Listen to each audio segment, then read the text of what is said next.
চোখে ঝাপসা দেখছেন, মোবাইল বেশি দেখলে চোখ জ্বালা করছে, নাকি ডাক্তার বলছে অপারেশন লাগবে? কিন্তু সত্যিই কি এটা এত ভয়ের, নাকি আজকের আধুনিক চিকিৎসায় সব কিছু অনেক সহজ? এই সব প্রশ্নের উত্তর জানাতেই আজ আমাদের সাথে আছেন কলকাতার একজন অভিজ্ঞ আই সার্জন, যিনি 30 বছরেরও বেশি এই প্রফেশনের সাথে যুক্ত, ডক্টর সুগত পাল। আপনারা দেখছেন বাংলার অন্যতম বড় হেলথ কেয়ার পডকাস্ট ডাক্তারবাবু। চ্যানেলটি সাবস্ক্রাইব করে নিন, কারণ এই তথ্য কারো জীবন বদলে দিতে পারে।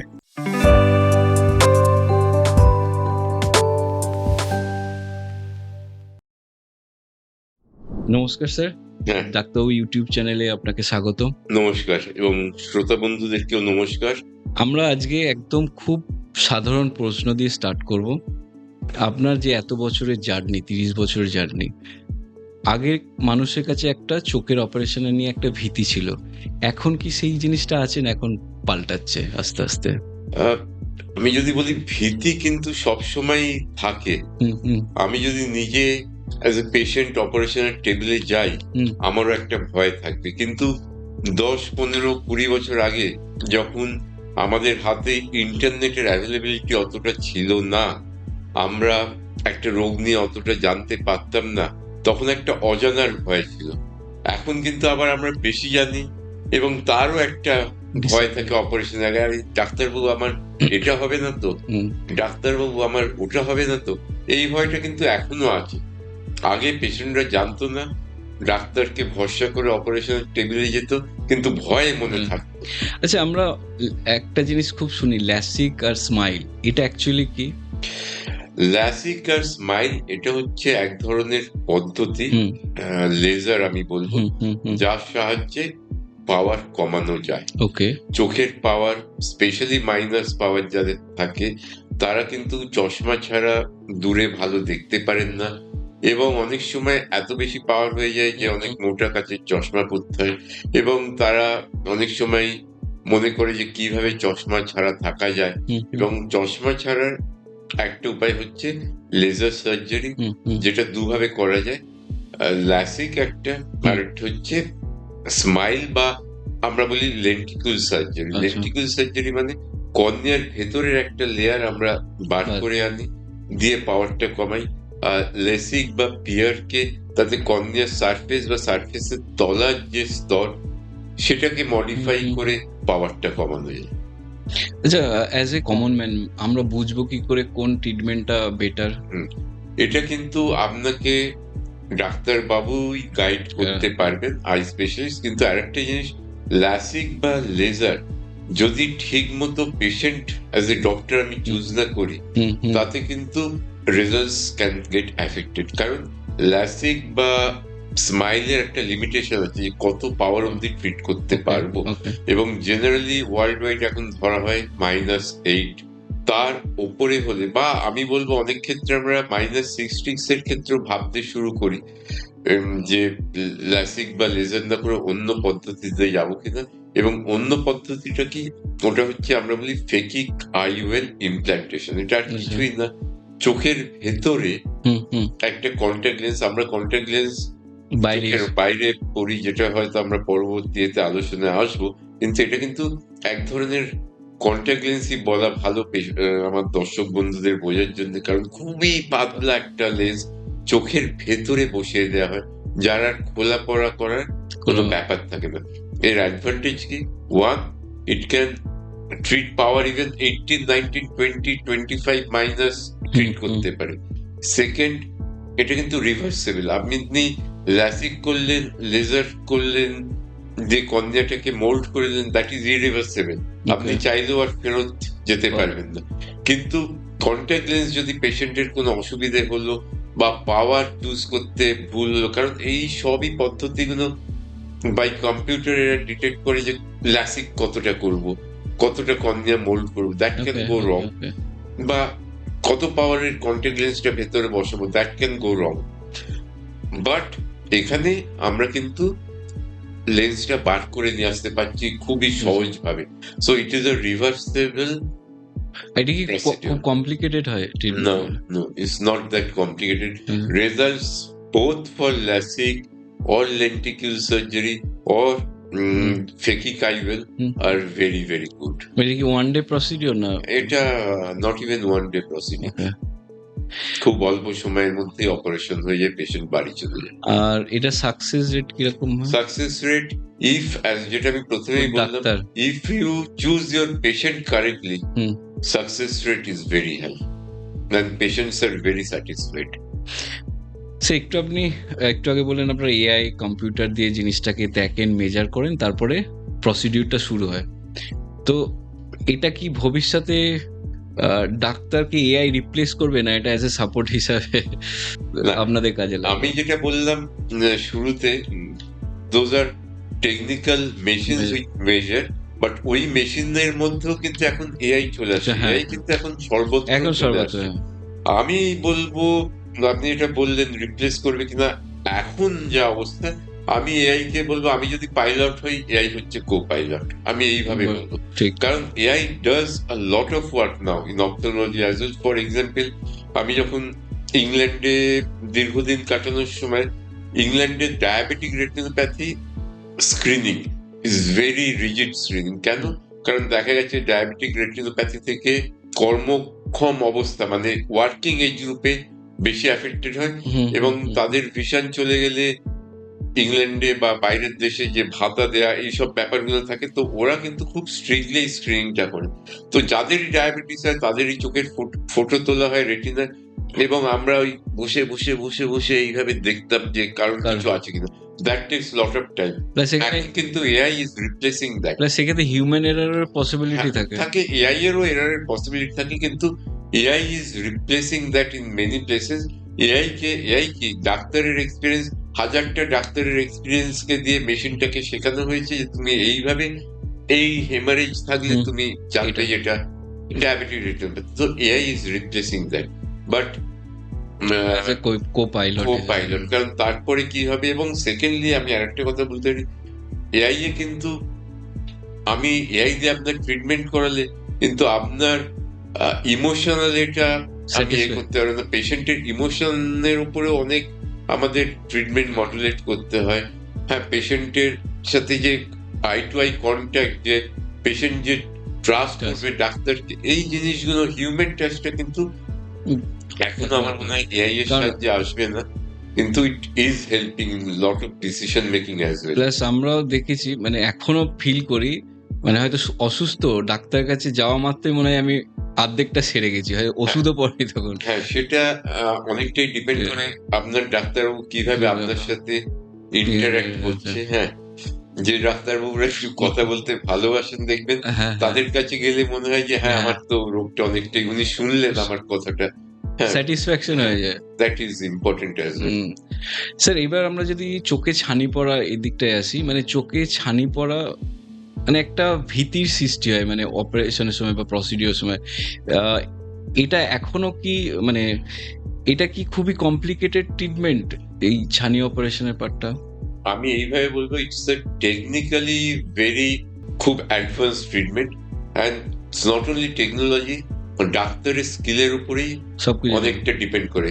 Machine and the man behind the machine, দুটো মেশিন ভালো থাকতে হবে, and man behind the machine ভালো থাকলে results of cataract surgery is very very গ্র্যাটিফাইং।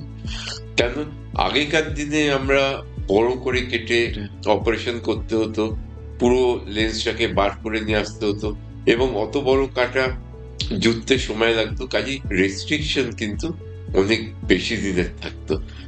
আমার মনে হচ্ছে এমনও হয়েছে, পেশেন্টের আমি অপারেশন করেছি, পেশেন্ট বলছে, I remember my father's operation when he had to lie, এটা আমি ইংল্যান্ডের ঘটনা বলছি, যে 1 মাস নাকি শুয়ে থাকতে হয়েছিল আমার বাবার যখন অপারেশন হয়েছিল, আর এখানে উনি পরের দিন গাড়ি চালিয়ে দেখাতে আসছেন।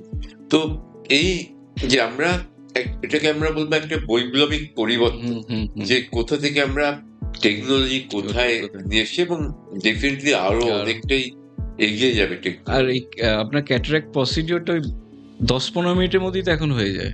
দেখুন, আমি বলবো time is not the main factor. আমার হয়তো 7-8 মিনিট তো লাগে না, হ্যাঁ, কারোর হয়তো 12 মিনিট লাগে, কারোর হয়তো 5 মিনিট লাগে। Main aim is to give good outcome to the Right, patient. হ্যাঁ, এবং তার জন্য স্কিল, সার্জিক্যাল স্কিল, মেশিন দুটোই ইম্পর্টেন্ট। দুটোই ইম্পর্টেন্ট। স্যার এটার কোনো কি ক্যাটারাক্টের কোনো কি এজ হয়? ক্যাটারাক্ট মেনলি বয়স্কদের, এজ রিলেটেড ক্যাটারাক্টই মেন, কিন্তু জন্মসূত্র অনেক সময় ক্যাটারাক্ট হয়, যেটাকে আমরা বলি কনজেনিটাল ক্যাটারাক্ট।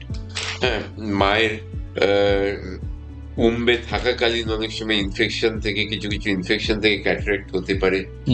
কিছু কিছু ওষুধ, স্টেরয়েড জাতীয় ওষুধ অনেক খেলে ক্যাটারাক্ট আগে হতে পারে। কিছু কিছু রোগ যেমন ডায়াবেটিস, তাতেও কিন্তু ক্যাটারাক্ট আগে হতে পারে, ডায়াবেটিক ক্যাটারাক্ট। এবং চোখে আঘাত লাগলেও ক্যাটারাক্ট আগে হতে পারে। কিন্তু মেন গ্রুপ অফ পেশেন্ট হচ্ছে এজ রিলেটেড ক্যাটারাক্ট। আর এটা খুব মানে এই ক্যাটারাক্ট পার্টটা মানে নর্মাল, মানে সবারই হবে একটা বয়সের পরে? সবাইকারই হয় একটা বয়সের পরে, কিন্তু এমনও আমি 104 বছর বয়সের মানুষের অপারেশন করেছি। তো তার উনি যদি 70 বছর অব্দি বাঁচতেন, ওনার হতোই না, হতো না। 80 বছর অব্দি বাঁচলেও ওনার হয়তো হতো না। 104 বছর, এবং ওনার মেয়ে নিয়েছিল, উনি পরে যখন এসছেন ওনার নাতি ওনাকে কোলে করে নিয়ে আসতেন। ওনার মেয়ে নিয়েছিল বই পড়া, এবং উনি খুব খুশি হয়েছেন যখন দু চোখ হয়ে গেল, উনি যে পড়তে পেরেছেন। বললেন কত বছর বাদে আবার পড়ছি, 5-6 বছর ধরে ওনার ক্যাটারাক্ট হচ্ছে, কিন্তু ওনার অপারেশন এত বয়স করাবো কি করাবো না করে আলটিমেটলি। যদি ধরুন এই ছানি পড়ার পার্টটা কেউ ইগনোর করে, সেক্ষেত্রে কিছু কমপ্লিকেশন তৈরি হতে পারে? হতে পারে। আমি যদি আগেকার দিনে ফিরে যাই, যখন ক্যাটারাক্টকে ম্যাচিওর হওয়ার জন্য আমরা ওয়েট করতাম, অনেক সময় কি হতো, পেশেন্টরা ওয়েট করতে করতে হাইপার ম্যাচিওর স্টেজে চলে যেত, এবং ছানি ফেটে যেতে পারে। ফেটে গিয়ে it becomes a very painful condition, খুব ব্যথা হয়, এবং তখন তো অপারেশন এমার্জেন্সি ভাবে করতেই হয়, এবং অনেক ক্ষেত্রে কিন্তু চোখের প্রেশার বেড়ে গিয়ে দৃষ্টি ভালো ফেরত আসে না। তো ফেলে রাখলে যদি ওই স্টেজে চলে যায়, তাহলে কিন্তু দৃষ্টি খোয়াতে পারে। কিন্তু এখন সচেতনতা বেড়েছে, এখন ওই স্টেজে কিন্তু খুব বেশি পেশেন্ট দেখি না আমরা, বেশিরভাগ সময় তারা ঠিক সময় অপারেশন করিয়ে দেয়। মানে আগে একটা কথা ছিল, ছানি পেকে গেলে তারপরে অপারেশন হবে। হ্যাঁ, কেন কি আগে আমরা ছানিটা পুরোটা বার করে রাখতাম, বড় করে কেটে পুরোটা বার করে রাখতাম। এখন কি হয়, এখন ছোট্ট একটা ফুটো করে ছানির ওপরের লেয়ারটা তুলে নিয়ে, যদি আমরা ভাবি জেমসের, আমরা ছোটবেলায় জেমসের রেখেতাম, খোলাটা আমি যদি ওপরটাকে কেটে দিই, দিয়ে ভেতরের পুরো জিনিসটাকে বার করে দিলে যেটা পড়ে থাকবে, আমরা তাকে বলি লেন্স ব্যাগ। আমাদের পেছনের লেয়ারটা রইলো আর সামনের কিছুটা রইলো, তার ভেতর আমরা লেন্সকে প্লেস করি। ক্যাটারাক্ট যদি ম্যাচিওর হয়ে যায়, প্রথম কথা শক্ত বা ম্যাচিওর হয়ে গেলে ওই জিনিসটা, জেমসের ভেতরের জিনিসটা আপনি কল্পনা করুন, যদি শক্ত হয়ে গেছে, বার করে আনা ডিফিকাল্ট, গলানো ডিফিকাল্ট। তো ওই জন্য পেকে যাওয়া স্টেজ অব্দি না গেলেই ভালো। তো এখন তার আগেই করে নেওয়া বেটার। লেন্স নিয়ে পেশেন্টদের মধ্যে একটা কনফিউশন থাকে যখন লেন্স ইমপ্লান্ট করা হয়, যে একটা হচ্ছে চিপ আর একটা হচ্ছে চিপ ভার্সেস প্রিমিয়াম। তো এটাকে আপনি কিভাবে গাইড করবেন? দেখুন, লেন্স বিভিন্ন রকমের হয় এবং দাম সেইভাবে ভ্যারি করে। সিম্পল, আপনার গাড়ির জানলা আপনি হাত ঘুরিয়ে তুলছেন না সুইচ দিয়ে তুলছেন, আপনার গাড়ি রিমোট কন্ট্রোলে চাবি অন হবে, স্টার্ট অন হবে না চাবি ঘুরিয়ে। তো লেন্সের অনেক রকম ভাগ আছে। তো কমনেস্ট লেন্স হচ্ছে মনোফোকাল লেন্স, যেখানে আমরা জাস্ট একটা ফোকাল পয়েন্ট, আমরা দূরেরটা দেখতে পারবো, ঠিক মতো অপারেশন হলে চশমা ছাড়ি, কাছের জন্য চশমা লাগবে। আবার অনেকে মনে করে যে আমরা চশমা পরবো না, তাদের জন্য আছে মাল্টিফোকাল, বা এখন মাল্টিফোকাল আস্তে আস্তে রিপ্লেসড হয়ে যাচ্ছে ট্রাইফোকাল। মাল্টিফোকাল মানে অ্যাকচুয়ালি মাল্টি মানে অনেকগুলো, কিন্তু দুটো ফোকাল পয়েন্ট থাকতো, একটা দূরের একটা কাছে। ট্রাইফোকালে কি থাকে, দূরের কাছের মাঝের কেন, কারণ এখন আমাদের অনেক কিছুই সিস্টেমে, ল্যাপটপে, মোবাইলে বা এতে করতে হয়, তো ইন্টারমিডিয়েট ভিশনও ট্রাইফোকাল আসে। কিন্তু এর একটা ডিসঅ্যাডভান্টেজ আছে, যারা রাতে গাড়ি চালায়, আপনি ট্রাইফোকাল পরে সারাদিন অফিসে কাজ করলেন, রাতে গাড়ি চালিয়ে ফিরবেন, ট্রাইফোকাল লেন্সে কিন্তু গ্লেয়ার অ্যান্ড হ্যালো যে আলোর চারধার দিয়ে একটা ছটা হওয়ার চান্স থাকে। কাজেই যারা অনেক গাড়ি চালায় তাদের ক্ষেত্রে একটু অসুবিধে হতে পারে, স্পেশালি অন্ধকার রাস্তায় গাড়ি চালাচ্ছেন, স্ট্রিট লাইট একদমই নেই, উল্টো দিকের গাড়ির আলো খুব ডিফিকাল্টি হতে পারে। তো তাদের জন্য এখন আরেক ধরনের লেন্স এসছে, ইডফ লেন্স, যেটা এক্সটেন্ড ডেপথ অফ ফোকাস, যেটা কি করছে আপনার দূর ভালো দেখতে পাচ্ছেন, কম্পিউটার ভালো দেখতে পাচ্ছেন, কাছের জন্য ফাংশনাল ভিশন চলে আসছে, এটা চশমা ছাড়াও হয়ে যাবে, কিন্তু অনেক ক্ষেত্রে একটু হালকা পাওয়ারের চশমা পরতে হয়। আর এক ধরনের লেন্স এসছে ইআরভি, মানে এক্সটেন্ডেড রেঞ্জ অফ ভিশন, যেটা এখন লেটেস্ট এসছে, দূরের কাছের মাঝে দেখা যাবে হেলোটাও কমছে। সেইং দ্যাট টেকনোলজি যেভাবে এগোচ্ছে, হয়তো কয়েক বছরের মধ্যে দেখা যাবে ট্রাইফোকাল লেন্সেও হেলো হচ্ছে না। তার উপর হচ্ছে লেন্সটা ফোল্ডেবল কিনা, লেন্সটা প্রিলোডেড কিনা। প্রিলোডেড হলে আমাদের অপারেশনের পর আর আমাদের ম্যানুয়ালি ফোল্ড করতে, ওই ছোট্ট ফুটো দিয়ে একটা বড় লেন্সে যাবে, ফোল্ড করতে হয়। সেটা যদি প্রিলোডেড থাকে, অটোমেটিক্যালি ফোল্ডেড থাকে, আমাদের করতে হচ্ছে না। এইগুলোর উপরে ডিপেন্ড করে যে কত দাম, কিন্তু পেশেন্টের চাহিদার উপরে কিছুটা ডিপেন্ড করে যে কোন লেন্সটা দেবো। এগেন আপনি যদি হাউস ওয়াইফ হন, চশমা পরতে চান না, আপনার জন্য trifocal is very good option, premium lens. আপনি যদি চশমা না ছাড়াও চালালেই খুশি হবেন, কিন্তু ড্রাইভ করছেন, আপনার জন্য EDOF will be best option. Otherwise monofocal বা মোনোফোকাল প্লাস, যেটা কিছুটা ইন্টারমিডিয়েট ভিশনও চলে আসে চশমা ছাড়া, এইগুলো হচ্ছে অপশন। এবার প্রিমিয়াম কিনা, সেটা কিন্তু দামের থেকে বেশি আমি বলবো ফাংশন। এবং আপনার যেটা আমি বলার চেষ্টা হচ্ছে, আপনি যদি নাইট ড্রাইভার হন, আপনার জন্য সব থেকে দামি ট্রাইফোকাল লেন্স উইল, আপনি দুদিন বাদে বলবেন ওই ডাক্তারবাবুর কাছে আর পেশেন্ট পাঠাবেন না, উনি এমন করে দিয়েছে আমি গাড়ি চালাতে পারছি না। So we have to give the right advice and then patient can choose. মানে বেসিক্যালি আমার যেরকম রিকোয়ারমেন্ট সেই হিসাবে লেন্স চুজ করা উচিত, মানে এখানে দামটা ফ্যাক্টর না। এক্স্যাক্টলি। আর আরেকটা জিনিস আমি জাস্ট বলে দিতে চাই শ্রোতা বন্ধুদের জন্য, মেড ইন ইন্ডিয়া। এখন কিন্তু অনেক ইন্ডিয়ান ভালো ভালো লেন্স তৈরি হচ্ছে, যেগুলো কিন্তু প্রিমিয়াম লেন্সের ফাংশন দিচ্ছে। Trifocal, EDOF, Indian lenses are very good, and অনেক Indian lenses are exported even in Europe, even in UK, African countries. So এইসব জায়গায় যারা লেন্স এক্সপোর্ট করছে, তাদের কিন্তু একটা কোয়ালিটি মেনটেন করতে হচ্ছে। অ্যান্ড ডেফিনেটলি আপনার যদি খরচটা একটা প্রবলেম হয়, আর আপনি যদি ওই ফাংশন চশমা ছাড়তে চান, consider Indian lenses, they are premium lenses and affordable as well. Sir, এই ক্যাটারাক্ট হওয়ার সিমটম কি আগে থেকে বোঝা যায়? ক্যাটারাক্ট হওয়ার মেন এম হচ্ছে, দেখুন, দৃষ্টি কমে যাবে। আপনার লেন্সটা যেটা ক্রিস্টাল ক্লিয়ার, তার সেটা যদি অস্বচ্ছ হয়ে যায়, আলোটা ক্লিয়ারলি ঢুকে রেটিনায় যদি রিফ্লেক্ট না করে যদি স্ক্যাটার করে যায়, আপনার দৃষ্টি কমে যাবে। এটা একটা।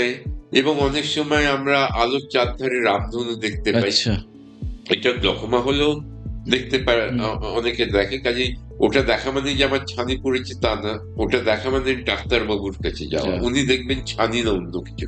কিন্তু এই দুটো মেন সিমটমস। আর একটা হচ্ছে কন্ট্রাস্ট চলে যাওয়া, মানে আমি যেটাকে আগে খুব সুন্দর কালারফুল দেখতাম, ছানি পড়লে কিন্তু সেই কালারটা আস্তে আস্তে কমে যাবে।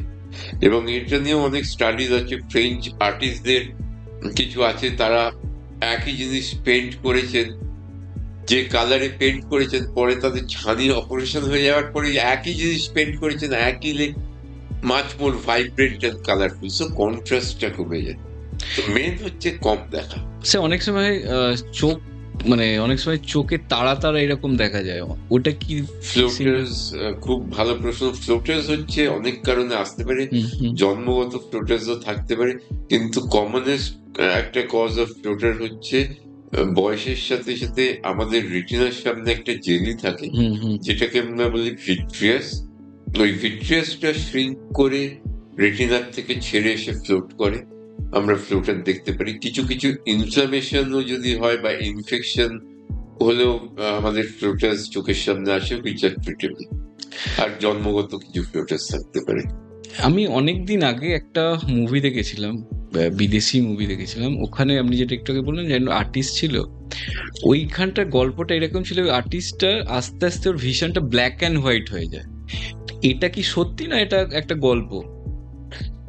দেখুন, কন্ট্রাস্ট যদি চলে যায়, এতটাই ক্যাটারেক্ট হয়, আপনি কালার বুঝতে পারছেন না, থিওরিটিক্যালি পসিবল। মানে দেখাচ্ছিল যাই দেখছে ব্ল্যাক অ্যান্ড হোয়াইট দেখছে। আচ্ছা, থিওরিটিক্যালি পসিবল ওটা, কিন্তু কার্যক্ষেত্রে ওই রকম দেখে না, কিছুটা কালার থাকে কন্ট্রাস্ট গেলে। স্যার আমরা এখন যে সময়টার মধ্যে দিয়ে যাচ্ছি, এখন মোবাইল, ল্যাপটপ এগুলো ছাড়া কোনো উপায় নেই, সবসময় আমাদের ইউজ করতে হয়। তো এতে কি চোখের কোনো বড় ক্ষতি হতে পারে? দেখুন, মোবাইল, ল্যাপটপ, কম্পিউটার এগুলো অত্যাধিক সময় ধরে ইউজ করার কিছু কিছু প্রবলেম আছে, যেটাকে আমরা বলি ডিজিটাল আই স্ট্রেন। তো আমি যদি সাধারণভাবে যদি বোঝাবার চেষ্টা করি, আপনি 5 কিলোমিটার হাঁটলে হয়তো আপনার পায়ে ব্যথা হবে না, কিন্তু আপনি সেটাই যদি আজকে এখান থেকে কোলাঘাট অব্দি 50-60 কিলোমিটার হেঁটে যেতে যান, তাহলে কিন্তু পায়ের মাসলে ক্র্যাম্প হবে। তাহলে উপায় কি? না হাঁটা, কিন্তু এখন সেটা তো চলবে না, ওটা ছাড়া চলবে না। তাহলে উপায় হচ্ছে থেমে থেমে হাঁটা, রেস্ট নিয়ে নিয়ে হাঁটা। ঠিক সেই রকমই আমাদের যদি কাজের জন্য অনেকক্ষণ স্ক্রিন টাইম হয়, আমাদের কিছু কিছু খেয়াল রাখতে হবে। এক, আমরা যেটা বলি 20-20 রুল, 20-20 ক্রিকেটের মতো, এভরি 20 মিনিট 20 সেকেন্ডের জন্য 20 ফিট দূরে তাকানো। মানে দূরে তাকানো কেন?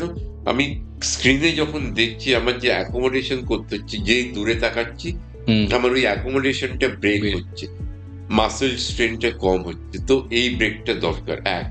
দুই হচ্ছে ব্লিঙ্ক করা। কিছু সময় ব্লিঙ্ক কি করে, আমরা দেখা গেছে যে যখন স্ক্রিনে কাজ করছি, কনসেন্ট্রেট করছি, আমাদের ব্লিঙ্কিংটা কমে যায়। ব্লিঙ্কিং কমে গেলে চোখ ড্রাই হয়ে যায়।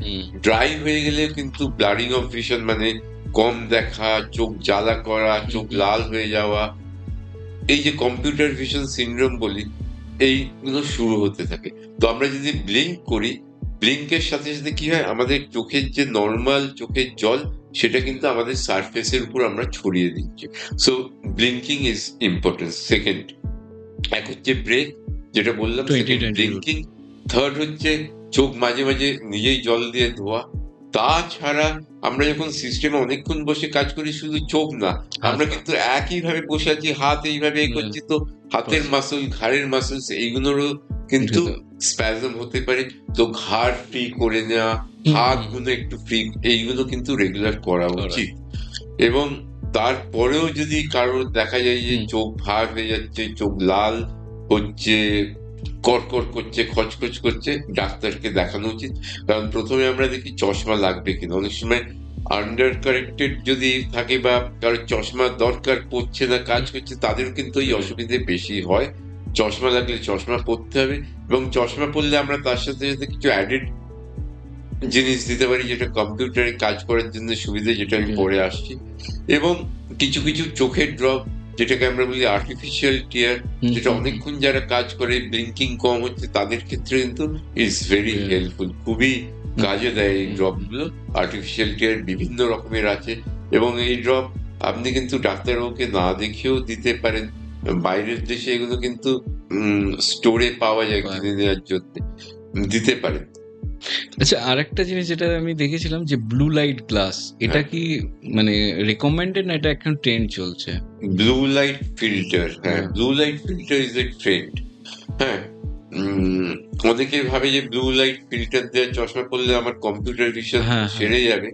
Blue light filter does help, কিন্তু কম্পিউটার ভিশনের থেকে বা ডিজিটাল আই স্ট্রেন কমানোর থেকে ওটা কিন্তু অন্যভাবে হেল্প করে। কি না, আমাদের ল্যাপটপ, আমাদের মোবাইল স্ক্রিন বা এর থেকে, কম্পিউটার স্ক্রিন থেকে যে ব্লু লাইট বেরোয়, ব্লু লাইট দেখা গেছে আমাদের পিনিয়াল গ্ল্যান্ড থেকে একটা হরমোন বেরোয়, ব্লু লাইট তাকে অ্যাফেক্ট করে।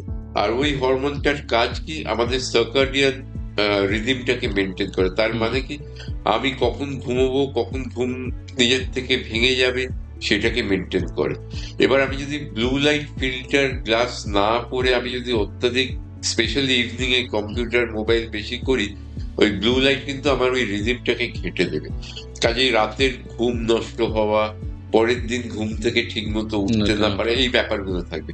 So blue light filter glasses helps in that better.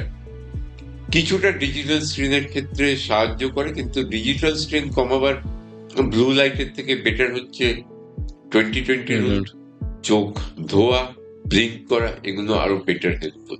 R sir আরেকটা জিনিস আছে, যেটা হচ্ছে রাত্রিবেলায় অনেকে অন্ধকারে মোবাইল দেখে, সেটা কতটা বিপজ্জনক চোখের জন্য? যদি আমরা মোবাইল মানে দেখি, অন্ধকারের মধ্যে দেখে আমি, হ্যাঁ মোবাইল আমি দেখছি, চারিদিক অন্ধকার, ওই লাইটটা আমি কনসেন্ট্রেট করতে হচ্ছে, তো আই স্ট্রেন হওয়ার চান্স অনেক বেশি। আমি বলবো না বিপজ্জনক, আই স্ট্রেন হওয়ার চান্স অনেক বেশি। এই ক্ষেত্রে blue light filter is helpful, যেটা বলছিলাম। সেকেন্ড হচ্ছে একটা সাইডে যদি একটা আলো জ্বলে, সেটা বেটার, কারণ ওটাকে করে।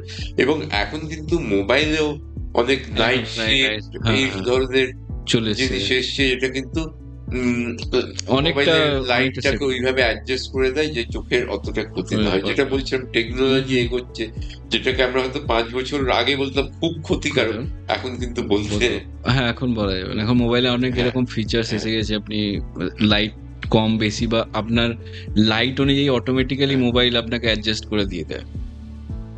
আর চশমার ক্ষেত্রে, সরি আপনাকে ইন্টারাপ্ট করলাম, চশমার ক্ষেত্রে আরেকটা জিনিস হেল্পফুল ব্লু লাইট ছাড়াও হচ্ছে ARC coating, anti reflective coating. যারা কম্পিউটার অনেকক্ষণ কাজ করছে, একটু হেল্প করে ওটা।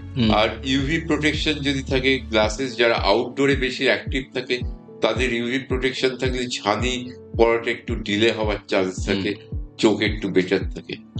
স্যার গ্লুকোমাকে সাইলেন্ট থিপ অফ ভিশন কেন বলা হয়? খুব ভালো প্রশ্ন। গ্লোকোমা অ্যাওয়ারনেস ইজ ভেরি ইম্পর্টেন্ট, কারণ গ্লোকোমাকে সাইলেন্ট থিপ অফ ভিশন বলা হয়। কেন বলা হয়? কারণ দেখা গেছে বেশিরভাগ ক্ষেত্রেই কিন্তু গ্লোকোমাতে কোনো সিমটমস থাকে না। মানে পেশেন্টের যদি কোনো সিমটমস না থাকে, পেশেন্ট কিভাবে বুঝবে আমার রোগ হয়েছে? বুঝতে পারে না। তো গ্লোকোমাটা তখন বাড়তে থাকে, এবং ভিশনের পরিধি, আমি যখন সামনে দেখছি আপনার দিকে তাকিয়ে, কিন্তু আমি দেখতে পাচ্ছি এখানে কে যাচ্ছে, আপনার দিকে তাকিয়ে বুঝতে পারছি। তো গাড়ি চালাবার ক্ষেত্রে সামনে তাকিয়ে বুঝতে পারছি আমাকে কেউ ওভারটেক করছে। তো গ্লোকোমার ক্ষেত্রে কি হয়, ভিশনের পরিধিটা ছোট হতে থাকে, হতে একটা সময় এত ছোট হয়ে যায়, যাকে আমরা তখন আমরা একটা টানেলের মধ্যে দিয়ে বা চোঙের মধ্যে দিয়ে দেখি, যাকে আমরা বলি টানেল ভিশন। সো ঠিক সময় গ্লোকোমা ডায়াগনোসিস হওয়া ভেরি ইম্পর্টেন্ট। তাই জন্যে অ্যাওয়ারনেস ইজ ভেরি ইম্পর্টেন্ট। কাদের গ্লোকোমা হওয়ার চান্স বেশি থাকে? যাদের ফ্যামিলি হিস্ট্রি আছে, যারা ডায়াবেটিক, যারা 40 অর্ধ, যাদের হাই মাইনাস পাওয়ার আছে, এই ধরনের পেশেন্টদের কিন্তু গ্লোকোমা হওয়ার চান্স বেশি আছে, এবং যে কারোরই হতে পারে। ওই জন্য আমি বলবো 40-এর মাথায় যখন চালসে হবে, আমি বলবো একবার জাস্ট চশমা না নিয়ে, চশমার দোকানে না গিয়ে, একবার আপনার ডাক্তারবাবুকে দেখে নিন, চক্ষু বিশেষজ্ঞকে। উনি কিন্তু পাওয়ার ছাড়াও চোখের ভেতরটা দেখবেন, চোখের প্রেশারটা দেখবেন, যে গ্লোকোমা হওয়ার চান্স আছে কি। আর আপনার এই একবার যদি ভিশন ড্যামেজ হয়ে যায়, সেক্ষেত্রে কি ওটা ফিরিয়ে আনানো যায়? গ্লোকোমার vision once gone is gone forever, কারণ নার্ভটা ড্যামেজ হয়ে গেলে অপটিক নার্ভ রিজেনারেশনের কোনো উপায় নেই। সেই জন্যই awareness is very very important, not only to diagnose the disease, but also যেটাকে আমরা বলি মেনটেনিং দ্য মেডিসিন বা কমপ্লায়েন্স। অনেক সময় পেশেন্ট তো বুঝতে পারলো না আমার গ্লোকোমা আছে, আমি আপনাকে দেখে বলে দিলাম যে আপনার গ্লোকোমা আছে, আপনার তো কোনো সিমটমসই নেই। আপনি আমার কথা হয়তো শুনলেন, ড্রপ লিখে দিলেন, 3 মাস বাদে মনে হলো আমার কিছুই তো অসুবিধা ছিল না, কি হবে ওষুধ দিয়ে, বন্ধ করে দিলেন। এই যে কমপ্লেন্স চলে গেল, তাতে কি হলো, রোগটা বাড়তে থাকলো। তো এই জন্য কমপ্লায়েন্স, মানুষদের কিন্তু মনে রাখতে হবে গ্লোকোমার কোনো সিমটমস থাকে না। আপনি ওষুধ না দিলেও অসুবিধা থাকবে না, কিন্তু ওষুধ না দিলে আপনার কিন্তু একটা চান্স আছে দৃষ্টি একেবারে চলে যাওয়া। সেই জন্য ওষুধ ঠিকভাবে দিয়ে যাওয়া উচিত। আরো ভয়ঙ্কর কি জিনিস যেটা হয় পেশেন্টদের, সারা বছর ওষুধ দিল না, ঠিক ডাক্তারবাবুকে দেখাতে আসার আগে 5 দিন ওষুধ দিয়ে চলে এলো, প্রেশার দেখলাম নর্মাল, হ্যাঁ, তাতে কিন্তু আরো আরো dangerous। ক্ষতি।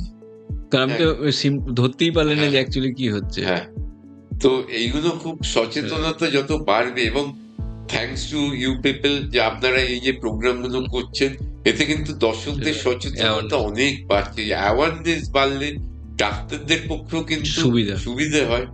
রোগ শুধু ডায়াগনোজ করা না, রোগ ট্রিটমেন্ট Treatment। করা, এবং পেশেন্টরা কমপ্লায়েন্ট হয় ট্রিটমেন্টের সাথে সাথে। ধরুন আপনি যেটা বলছেন যে ভিশন ন্যারো হয়ে যায়, মানে এটাও তো এক ধরনের সিম্পটম, মানে এটা থেকেও তো বুঝতে পারে যে আমার গ্লুকোমাতে আমি আক্রান্ত হচ্ছি বা হয়েছি। অ্যাকচুয়ালি পেশেন্টরা তখনই বুঝতে পারে এটা এত গ্র্যাজুয়ালি হয়। আপনার যদি আমি আজকে হঠাৎ করে একটা পর্দা টেনে দিই, আপনি বুঝতে পারবেন, যে কিন্তু ওই কি পর্দাটা যদি বছরে 1 ইঞ্চি করে জাস্ট এগোই, আপনি বোঝা বুঝতে যাবে। পারবেন না। ওকে। যতক্ষণ না আপনি মনে হবে আরে আমি তো সাইডে কিছুই, যখন টানেল ভিশন হয়ে যাচ্ছে, ইটস টু লেট, তখন আমাদের অপটিক নার্ভ ইজ অলমোস্ট গন। ওকে। রিজেনারেশনের কোনো উপায় নেই। আর এটা কোনো বয়স ফ্যাক্টর, মানে বাচ্চাদেরও হওয়ার চান্স থাকে? বাচ্চাদেরও গ্লকোমা হওয়ার চান্স থাকে, কিন্তু বাচ্চাদের সিমটমস একটু অন্যরকম ভাবে হয়। এবং যেমন আই বল বড় হয়ে যায় অনেক ক্ষেত্রে, তো বাচ্চাদের ট্রিটমেন্ট একটু ডিফারেন্ট, মেনলি অপারেটিভ ট্রিটমেন্ট। বড়দের ট্রিটমেন্ট ক্রনিক ডিজিজ একটু ডিফারেন্ট। স্যার আই ডোনেশন নিয়ে আপনি যদি কিছু বলেন আমাদেরকে। খুব ভালো প্রশ্ন। এই অ্যাওয়ারনেসটা কিন্তু আমাদের অনেক কম। আরেকটা জিনিসে থাকতে হবে, কারণ আই ডোনেশন মানে অনেক সময় পেশেন্টরা এসেও আমাদের জিজ্ঞেস করে রেটিনা পাল্টানো যাবে না। এখন অব্দি আমরা আমাদের চোখের কর্নিয়া, মানে এই কালো যে পাটটা। অংশটা, ওটা যদি স্বচ্ছ অংশ ভেতরের আইরিসের জন্য কালো মনে হয়, ওই পার্টটাই ট্রান্সপ্লান্ট করতে পারি। এবং সাদা অংশ কিছু কিছু ক্ষেত্রে ট্রান্সপ্লান্ট করা যায়, নট ফর ট্রান্সপ্লান্ট বাট কিছু কিছু সার্জিক্যাল এতে আমাদের হেল্প করে। কিন্তু মেন ট্রান্সপ্লান্ট কোনটা করা যায় না, চোখের কালো অংশ বা কর্নিয়া প্রতিস্থাপন। এটা কিন্তু আমাদের অনেক লোক অন্ধ আছে, তাদের কর্নিয়ায় কোনো আঘাত লেগে বা আলসার হয়ে কর্নিয়া অস্বচ্ছ হয়ে গিয়ে দেখতে পাচ্ছে না। তো আমরা যদি তাদের কর্নিয়াটা পাল্টে একটা স্বচ্ছ কর্নিয়া দিতে পারি, তাহলে কিন্তু তাদের আবার দৃষ্টি ফেরত আসবে। কাজে আমি শ্রোতাবন্ধুদের বলবো, আপনাদের প্রিয়জনকে হারালেও তাদের কর্নিয়া কিন্তু অন্যকে দেখতে সাহায্য করবে, অন্য দৃষ্টি ফিরিয়ে দেবে। এই অ্যাওয়ারনেস ভেরি ইম্পর্টেন্ট। আমার মনে আছে আমার বাবা যখন মারা যান শিশু মঙ্গল হসপিটালে, আমি ওখান থেকে, আমাদের বাড়ি তখন ছিল শালকে, আমি কিন্তু ওই গাড়িকে নিয়ে গেছিলাম মেডিকেল কলেজে ওনার কর্নিয়াটা ডোনেট করার জন্য, তারপর বাড়ি গেছিলাম। এটা কিন্তু যিনি হারাচ্ছেন কাছের লোককে, তাদের পরিবারের পক্ষে খুব ডিফিকাল্ট টাইম। সেই জন্য এখন কিন্তু এই ডোনেশনটা অনেক ইজি হয়ে গেছে। ফোন কলের সাথে সাথেই লোকেরা চলে আসে বাড়িতে, কর্নিয়া কালেক্ট করে দেন। এবং আমি এটাও বলছি, কর্নিয়া তোলার পর ওরা চোখটা এমন ভাবে করে দেবেন, দেখতে কিন্তু খারাপ লাগে না। যে অনেক সময় আমরা ভাবি না আরে চোখ তুলে দিল খুব বিরাজে, না, ওরা ওইভাবেই ব্যবস্থা করে দেয়, দেখতে খারাপ লাগে না। কারণ এটাও একটা পরিজনের কাছে মনে হয় দেখতে হবে, কেন ডোনেট করব। এবং শুধু এটাই না, কর্নিয়া ডোনেশন না, আমি বলবো অনেক অঙ্গ প্রতিস্থাপন এখন এগিয়ে যাচ্ছে। ডেফিনেটলি অঙ্গ ডোনেশন, শুধু কর্নিয়া না, লিভার, হার্ট, এই ডোনেশন গুলো কিন্তু খুব কাজে লাগে মানুষকে জীবন ফিরিয়ে। আর আপনার এই আই ডোনেশনটা মারা যাওয়ার কতক্ষণের মধ্যে হওয়া উচিত? যত তাড়াতাড়ি তত ভালো। কেন কি, কারণ কর্নিয়াটা নয়তো ড্রাই হতে শুরু করে এবং ডিজেনারেট করতে, তাও ম্যাক্সিমাম জেনারেলি আমরা চেষ্টা করি উইদিন 4 hours এর মধ্যে কালেক্ট করে নিতে। এইখানটা আমার আরেকটা ছোট্ট জিজ্ঞাসা আছে আপনার কাছে, সেটা হচ্ছে ধরুন যাদের এই ছানি অপারেশন হয়েছে, তারা যখন আই ডোনেশন করবেন, তো সেই ক্ষেত্রে কোনো প্রবলেম হয় না? না। এবং কর্নিয়া ডোনেশন কিন্তু আরো অনেক কিছু ভাবে ইউজ করা যায়। যার কর্নিয়া হয়তো একটু খারাপ, সেই কর্নিয়াও কিন্তু ইউজ করা যায় অন্যভাবে, যেটাকে আমরা বলি টেকটনিক গ্রাফট। বা হয়তো তার কোনো রোগ হয়েছে, তার ইমিডিয়েট একটা যে কোনো কর্নিয়া দরকার, ওই রোগের ওই অ্যাকিউট পিরিয়ডটা কাটিয়ে দেওয়ার জন্য কর্নিয়া আসে, তারপরে আবার ভালো কর্নিয়া ডোনেট করে, যে কাজে কর্নিয়া কাজে লাগানো। আচ্ছা, এই যে আই ডোনেশন করা হয়, যখন আই ট্রান্সপ্লান্ট করা হয়, এটা কি যারা মানে জন্ম থেকে অন্ধ তাদের ক্ষেত্রে এটা কাজে লাগে? না, জন্মান্ধ বেশিরভাগ সময় কি হয়, যদি সেই সময় ট্রিট না করা, জন্মান্ধ কি কি কারণে হয়েছে তার উপর ডিপেন্ড করে। যদি তার কর্নিয়ায় কোনো প্রবলেম থাকে সেটা ট্রান্সপ্লান্ট করতে পারবেন, কিন্তু তার যদি রেটিনা খারাপ হয়ে থাকে, তার যদি জন্মগত ছানি হয়ে থাকে, তাতে কিন্তু I transplant help, cornea transplant help করবে না। ছানি থাকলে ছানি ইমিডিয়েটলি অপারেশন করতে হবে, কারণ না হলে লেজি আই বা আমরা যেটা ডাক্তারি পরিভাষায় বলি অ্যাম্বলিওপিয়া, ডেন্স অ্যাম্বলিওপিয়া হয়ে যাবে যদি ডিলে করা হয় এই ধরনের অপারেশন, এবং তখন কিন্তু অপারেশন করেও ভীষণ ভালো পাওয়া যায় না। কাজে কর্নিয়া ট্রান্সপ্লান্ট কর্নিয়াল প্রবলেমের জন্য কাজে লাগে। মানে আমি জানি না, আমারও আগে ধারণা ছিল যে পুরো চোখটা তুলে নিয়ে পুরো আরেকজনের চোখের মধ্যে ঢুকিয়ে দেয় এরকম। পুরো চোখটাই তোলা হয়, কিন্তু তার মধ্যে থেকে কর্নিয়াটাকে আমরা ইউটিলাইজ করতে পারি, বা কর্নিয়ার চারধারে যে সাদা অংশ আছে সেটা কিছু কিছু ভাবে মানে পার্সিয়াল ইউজ হয় বেসিক্যালি।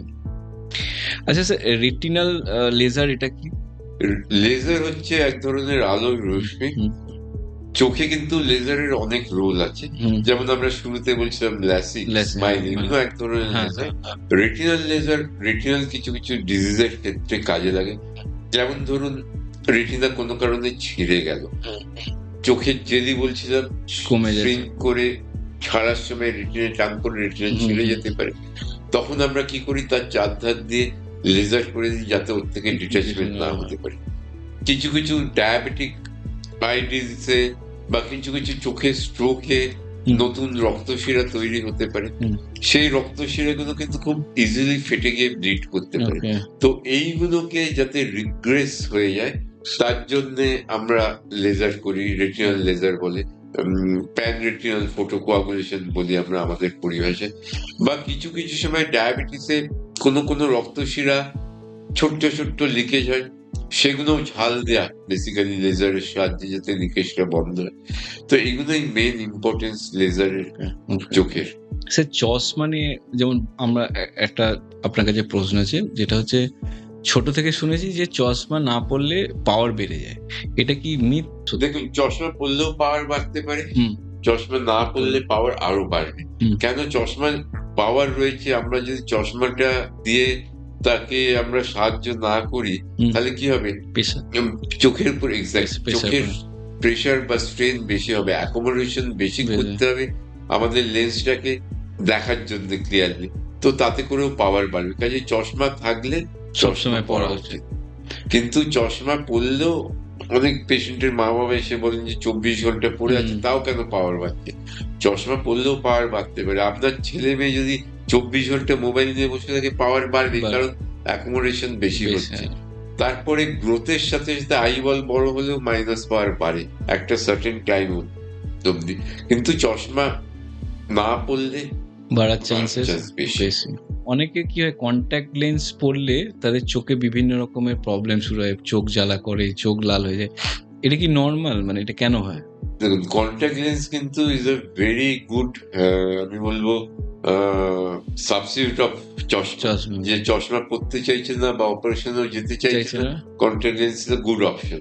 কিন্তু কন্ট্যাক্ট লেন্স আমরা আমাদের চোখের উপর বসাচ্ছি, যে কোনো আমার চোখে একটা বালির কণা পড়লেই আমাদের চোখ লাল হয়ে যায়, জ্বালা করে, জল পড়ে, কষ্ট হয়। কাজে কন্ট্যাক্ট লেন্স কি, আমি একটা অত বড় লেন্স চোখের উপর বসাচ্ছি, ইয়েস ইনিশিয়ালি এই অসুবিধে একটু হবে, ফরেন বডি সেন্সেশন, কড়কড় করা, খচখচ করা, but patient get habituated very quickly, কয়েকদিনের মধ্যেই তাদের অভ্যেস হয়ে যায়।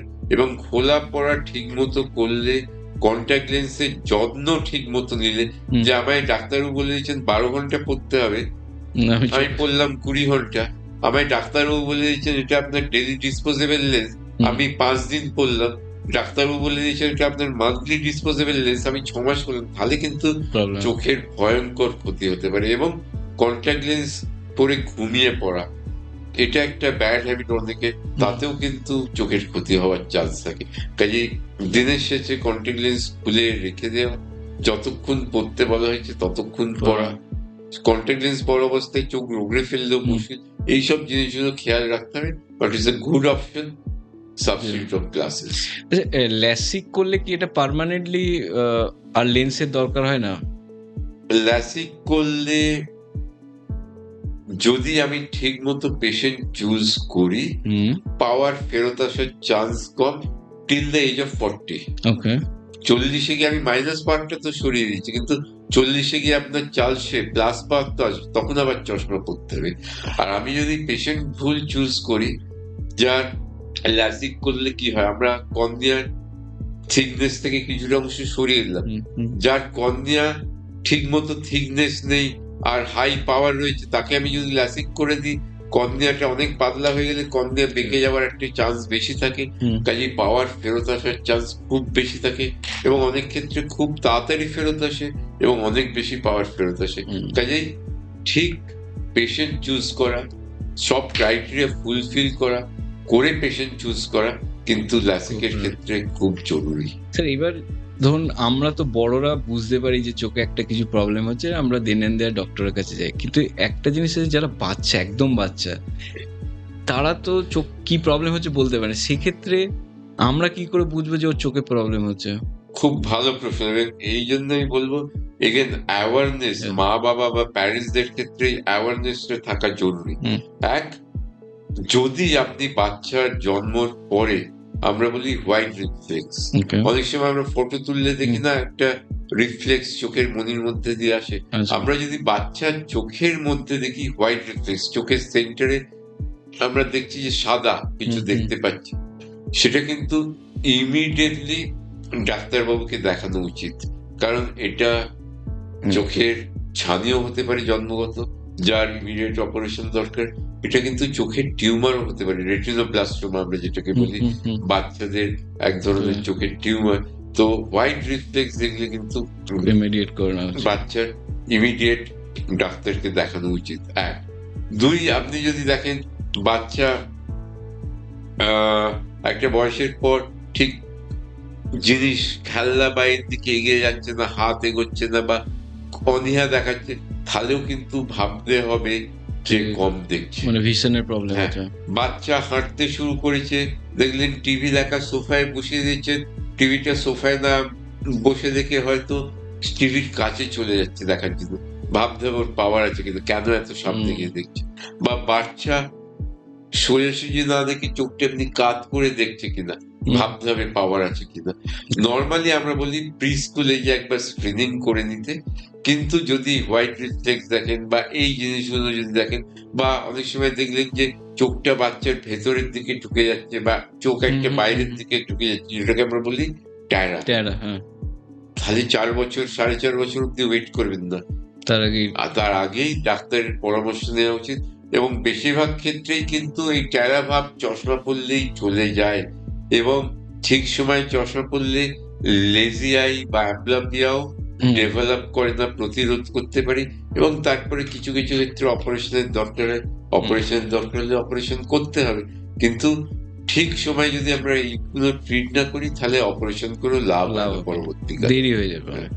আচ্ছা স্যার, আরেকটা জিনিস যেটা হচ্ছে আমাদের যখন চশমা দেয়া হয় তখন পাওয়ার বলে এই পাওয়ারটা ঠিক আছে, এই পাওয়ারটা, বাচ্চাদের ক্ষেত্রে কিভাবে আপনারা পাওয়ারটা দেন? বাচ্চাদের ক্ষেত্রে কিন্তু অনেকটাই আমাদের স্কিলের উপরেই নির্ভর করতে হয়, এবং আমরা চোখে ড্রপ দিয়ে চোখের মাসেলকে রিল্যাক্স করে আমরা দেখে নিই কতটা পাওয়ার আছে, তার থেকেও কিছুটা ব্যাক ক্যালকুলেশন করতে হয়। হ্যাঁ, কিন্তু এখনকার দিনের বাচ্চারা তারা তো দেখি 1.5 বছর থেকে এবিসিডি বলে দিচ্ছে, হ্যাঁ, এবং ভেরি ইন্টেলিজেন্ট, আমাদের এই গ্রুপের থেকে ভেরি ইন্টেলিজেন্ট, কিন্তু অনেকটাই আমাদের স্কিল, ব্যাক ক্যালকুলেশন এগুলোর উপর নির্ভর করতে হয়। আপনার এই 30 বছর জার্নিতে এমন কোনো অভিজ্ঞতা, এমন কোনো পেশেন্টের স্টোরি আছে যেটা এখনো আপনার মনে গেঁথে আছে? দেখুন, স্টোরি অনেক থাকে, হ্যাঁ, অনেক সময় দেখুন কোনো চিকিৎসায় আমরা সবসময় সফল হই না, হ্যাঁ, ভালো স্টোরি থাকে, খারাপ স্টোরি থাকে। স্টোরি যখন বললেন আমি জাস্ট আমি বলি, তখন আমি পোস্ট গ্রাজুয়েশন করছি শিশু মঙ্গল হসপিটালে, আমার ওয়াইফ, ভাবি ওয়াইফ তখন, উনি গাইনিতে তখন পোস্ট গ্রাজুয়েশন এমডি করছেন, হাজরার কাছে হসপিটালটা কি নাম, চিত্তরঞ্জন সেবা সদন। হঠাৎ দুপুরবেলায় ফোন করলো, তখন তো মোবাইল টোবাইল ছিল না আমাদের সময়। হ্যাঁ, ল্যান্ডলাইনে ফোন আসতো সুইচ বোর্ডের থ্রু দিয়ে, যে তুমি একটু তাড়াতাড়ি এসো, হেল্প দরকার। কি হেল্প? না, মায়ের ডেলিভারি হয়েছে, পোস্টপার্টাম হেমারেজ হচ্ছে। ওখানে চিত্তরঞ্জন সেবা সদনে খুব দুস্থ পেশেন্টরাই বেশি পোস্টপার্টাম হেমারেজ, মানে ডেলিভারির পরে হেমারেজ হচ্ছে, বন্ধ করা, ব্লাড লাগবে, তুমি ব্লাড জোগাড় করে দাও। আমি তখন ছুটলাম উল্টো দিকে পিপলস ব্যাংকে, লাকিলি 2 বোতল রক্ত জোগাড় করতে পেরেছিলাম, এবং পেশেন্ট যতদূর খেয়াল আছে উনি প্রাণ বাঁচানো গিয়েছিল। তো এই ধরনের যেটা আমি বলছিলাম হিউম্যান টাচ, এইটা কিন্তু এআই দিতে পারবে না। একদম এআই বলে দেবে যে রক্ত লাগবে, কিন্তু বাকি এই প্রসেসটা কিন্তু এআই করতে পারবে। এতক্ষণ অনেক গম্ভীর কথা নিয়ে আমরা ডিসকাস করলাম। এবার একটুখানি আপনার পার্সোনাল লাইফ নিয়ে আমি একটু জিজ্ঞেস করি। পার্সোনাল মানে যেমন ধরুন, আমি যদি জিজ্ঞেস করি আপনার ফেভারিট ফুড কি? ওরে বাবা, চাইনিজ না ইন্ডিয়ান? প্রচন্ড খাদ্য রসিক, সব খাবারই পছন্দ করি। যে কোনো, আমি পটল ভাজা, বেগুন ভাজা থেকে মাংস, রসগোল্লা সবই পছন্দ করি। মানে বাঙালি ফুড না Chinese food? Anything, any food I am very happy. আর কি ধরনের বই পড়তে ভালোবাসেন? বই এগেন বেশিরভাগ সময় আমি ডিটেকটিভ স্টোরি পড়তাম, কিন্তু একটা বই যদি আমায় জিজ্ঞেস করেন, ছোটদের মহাভারত, ছোটবেলায় মনে হয় 20 বার পড়েছি, মুখস্থ হয়ে গেছে, এত ভালো লাগতো পড়তে। কিন্তু এগেন বই, সত্যি কথা বলতে কি, ডাক্তারি এতে আসার পর না, ডাক্তারি এমন একটা লাইন, টাইম বার করা ইজ ভেরি ডিফিকাল্ট। যে গল্পের বই পড়বো, তাও অ্যালফ্রেড হিচকক, তারপরে আপনার কিছু কিছু বায়োগ্রাফি, কপিল দেব বা গাভাস্কার স্পোর্টস বায়োগ্রাফি, এগুলো পড়তে ভালো লাগে। আর আপনার ফেভারিট অ্যাক্টর, অ্যাক্ট্রেস? সিনেমা খুব বেশি দেখা হয় না, তাও আমি বলবো হয়তো পুরোনো দিনের লোক, আমি একজনের নাম বলতে বললে হয়তো অমিতাভেরই কথা বলবো। আর বাংলাতে উত্তম কুমার না সৌমিত্র? বাংলাতে আমি সৌমিত্রই বলবো। উত্তম কুমারের বেশি সিনেমা দেখা হয়নি, কিন্তু সত্যজিৎ রায়ের সুবাদে আমরা ফেলুদাকে দেখেছি, কাজেই সৌমিত্রকেই বেছে দেবো। এই বই বললেন, আর দুটো বই আমি বলবো, টিনটিন মুখস্থ সবকটা ছিল, আর সত্যজিৎ রায়ের ফেলুদার বইগুলো একদম। ফেলুদা এখনো আপনার মানে আমার মেয়ের কিছুদিন আগে জন্মদিন ছিল, ওকেও ফেলুদা মানে একজন গিফট করেছে। ডেফিনেটলি এইগুলো সারা জীবন আমরা লাইক করব। আপনার favourite cricketer? Definitely Kapil Dev আর গাঙ্গুলি। গাঙ্গুলি তো আমাদের বাঙালিদের ফেভারিট হতে যাবে। কপিল দেবের অটোগ্রাফ পাওয়ার জন্য আমার মনে আছে, আমি তো কোনো এজ হয়নি ব্লাড ডোনেট করে, ফ্র্যাঙ্ক কোরেল দিবস হতো, সিএবি ব্লাড ডোনেট করতো। আমি তখন মিদনাপুরে থাকি, মিদনাপুর থেকে চলে এসেছি আমি আন্ডার এজ ব্লাড ডোনেট করার জন্য। কেন না, কপিল দেবের সাইন করা সার্টিফিকেট পাবো, এতটাই আমার ফেভারিট। আর আপনার favourite singer? Favourite singer again there are many, but John Denver, আপনি হয়তো শুনে থাকবেন, কান্ট্রি সংস করতো। John Denver is one of my favourite singer. Shreya Ghoshal, and obviously any Indian will like Lata Mangeshkar আর আশা ঘোষাল। আপনি অফ টাইমে কিভাবে সময় কাটান? আমার ফেভারিটে হচ্ছে স্পোর্টস, ওয়াচ স্পোর্টিং ইভেন্টস।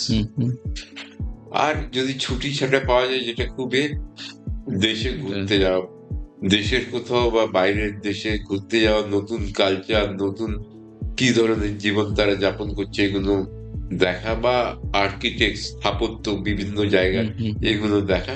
কিন্তু day to day sports event watch করা। আপনার ফেভারিট ডেস্টিনেশন কি, পাহাড় না সমুদ্র? ডেফিনেটলি পাহাড়। মুশকিল হচ্ছে আমার বাড়ির সবাই সমুদ্র প্রেফার করে। আপনার role model? There are many. আমি অ্যাকচুয়ালি খুব শর্টে বলি, সবাইকার রোল মডেলের থেকে নিজেকে আমি কিভাবে করছি, সবাইকার প্লাস পয়েন্ট করে কিভাবে আমি নিচ্ছি। আমার মনে হয় কয়েকটা ক্যারেক্টার থাকা উচিত সবাইকার মধ্যে। হাসি খুশি মেনটেন করা, স্পেশালি প্রফেশনালদের ক্ষেত্রে, সত্যি কথা বলা, লোককে না ঠকানো, অনেস্টলি, এটা আমার কাছে মনে হয় ইজ ভেরি ইম্পর্টেন্ট। ওয়ান ওয়ার্ডে যদি আপনাকে বলতে বলি, ভিশন কি আপনার? ওরে বাবা, আমি বলবো ভিশন মানে দৃষ্টি, কিন্তু আমি সেই বলবো জন্যই জিজ্ঞেস করলাম। আমি বলবো দূরদৃষ্টি বা উপলব্ধি। কেন কি আমরা চোখ দিয়ে দেখছি না, চোখ কিন্তু ব্রেনের Brain-এ। সেন্সেশনটা পাঠাচ্ছে। এবার আপনার ব্রেন কিভাবে অ্যানালাইজ করছে, শুধু দেখা নয়, আমাদের টেস্ট, আমাদের নাকে শোকা বা কানে শোনা বা চোখে দেখা, এই সব কটে বা টাচ ব্রেন অ্যানালাইজ করছে। সো আমি বলবো ভিশন হচ্ছে উপলব্ধি, আমি পুরো জিনিসটাকে কিভাবে উপলব্ধি করছি। ধরুন আমি যদি বলি আজকে আপনি এমন 3টে টিপস দিন যেটা ফলো করলে আমাদের চোখ ভালো থাকবে। আমি এইভাবে ঠিক বলবো না, ভালো থাকবে বলবো না, আমি রাদার একটু ঘুরিয়ে যদি বলি, 3টে জিনিস আপনার কিন্তু ডাক্তার দেখানো উচিত। এক হচ্ছে চোখে হঠাৎ করে বারে বারে ফ্ল্যাশিং অফ লাইট হচ্ছে, আর ফ্লোটাস হঠাৎ করে দেখতে শুরু করলে রেটিনা ছেঁড়ার একটা চান্স থাকে। রেটিনা ছিঁড়ে গেলে ঠিক সময় লেজার করলে ভিশন বাঁচতে পারে, নাহলে ডিটাচমেন্ট হয়ে যাবে। সো ওয়ান টিপ, যদি চোখে ফ্ল্যাশিং বা ফ্লোটাস হয়, স্পেশালি আপনার যদি হাই মাইনাস পাওয়ার থাকে, এগেন ইম্পর্টেন্ট, ডাক্তার দেখাবেন। 2 নম্বরটি, চোখ লাল হয়ে গেল, লাইটের দিকে তাকাতে অসুবিধে হচ্ছে, ব্যথা হচ্ছে, এগুলো কিন্তু সাইন অফ ইনফ্লামেশন। তখন কিন্তু আর দোকান থেকে কিনে সিপ্লক্স আই ড্রপ বা একটা আর্টিফিশিয়াল টিয়ার দিলে হবে না, দেরি করলে চোখের ক্ষতি হবে, ডাক্তার দেখানো উচিত। 3 নম্বর, চোখ ভালো রাখা, যেটা আগে বলছিলাম, ক্রনিক আই ডিজিজ যেমন গ্লকোমা, যেমন ডায়াবেটিক রেটিনোপ্যাথি, এগুলোর কিন্তু রেগুলার ফলো আপ দরকার। ফলো আপ মিস করবেন না, কারণ ফলো আপ মিস করলে ডাক্তারের আপনার কিন্তু রোগ বেড়ে যেতে পারে। আমি এই 3টে জিনিসের উপরেই মেনলি জোর দেওয়ার কথা ভাববো। আর এমন কোনো একটা সিমটম যেটা একেবারেই ইগনোর করা উচিত না? আমি বলবো সাডেন লস অফ ভিশন যদি হয়, আমার হঠাৎ করে দৃষ্টি চলে গেল, আমি আজকে ডাক্তার না দেখিয়ে 5 দিন বাদে ডাক্তারবাবুর কাছে গেলাম, তখন কিন্তু ভিশন ফেরত আনার চান্স খুব কম। কাজে যে কোনো ভিজুয়াল সিমটমস এই ডাক্তার দেখানো উচিত, কিন্তু সাডেন লস অফ ভিশন কিন্তু ইমিডিয়েটলি দেখানো উচিত। স্যার অসংখ্য ধন্যবাদ, আজকে যে আপনি এতটা সময় নিয়ে এত সুন্দরভাবে আমাদের যে বোঝালেন তার জন্য স্যার অসংখ্য থ্যাংক ইউ। আর আমার মনে হয় আমাদের এই আলোচনার মধ্যে থেকে যদি শ্রোতা বন্ধুদের সচেতনতা বাড়ে, সেটাই আমাদের বড় পাওয়া। আজকের ডিসকাশন থেকে একটা জিনিস পরিষ্কার, চোখের যত্ন মানে শুধু দৃষ্টি না, এটা আমাদের পুরো জীবনের কোয়ালিটি। আর আপনাদের কাছে একটা অনুরোধ, এই ভিডিওটি শেয়ার করুন, কারণ এই তথ্য কারো চোখ বাঁচাতে পারে। আর এমন ইনফরমেটিভ হেলথ কেয়ার কন্টেন্ট পেতে সাবস্ক্রাইব করুন ডাক্তারবাবু। সুস্থ থাকুন, ভালো থাকুন, নমস্কার।